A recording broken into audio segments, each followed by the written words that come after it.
ফাতেহাই ইয়াজদাহম। আমরা অনেকেই জানি না ফাতেহাই ইয়াজদাহম কি, কেনই বা ফাতেহাই ইয়াজদাহম পালন করা হয়। ইয়াজদাহম শব্দটি ফার্সি, এর অর্থ হলো 11তম।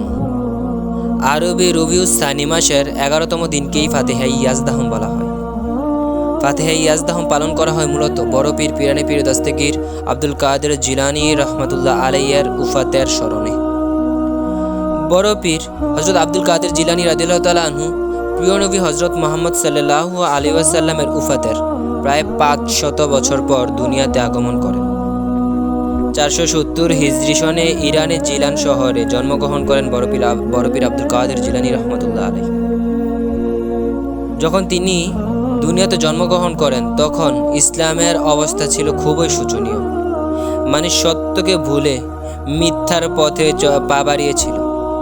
তখন আল্লাহর হুকুম, আহকাম, আদেশ নির্দেশ এবং কোরআন হাদিসের পথে মতে জীবনকে পরিচালনা করার জন্য এবং নবীজির আদর্শ বাস্তবায়ন করার জন্য মানুষকে ইসলামের দিকে আহ্বান করেন বড় পীর আব্দুল কাদের জিলানী রাদিয়াল্লাহু তাআলা। তিনি নবীজির সুন্নত বাস্তবায়ন এবং মানুষের সামনে ইসলামকে সুন্দরভাবে তুলে ধরার জন্য কাদরিয়া তরিকা প্রতিষ্ঠা করেন। তিনি হলেন কাদরিয়া তরিকার প্রতিষ্ঠাতা। বড় পীর আব্দুল কাদের জিলানী রাদিয়াল্লাহু তাআলা আনহু আরবি সনের 470 হিজরি সনে ইরানের জিলান শহরে জন্মগ্রহণ করেন।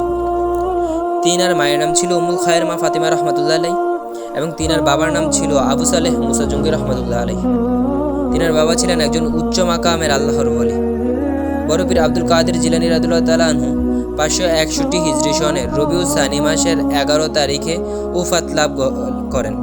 তাই এই দিনটিকে আকাবিরে আহলে সুন্নত তরিকায় কাদরিয়া তরিকার আওতাভুক্ত এবং আকাবিরে আহলে সুন্নত ওয়াল জামাতের সকল মাশায়েখগণ শ্রদ্ধা ভরে সম্মান করেন।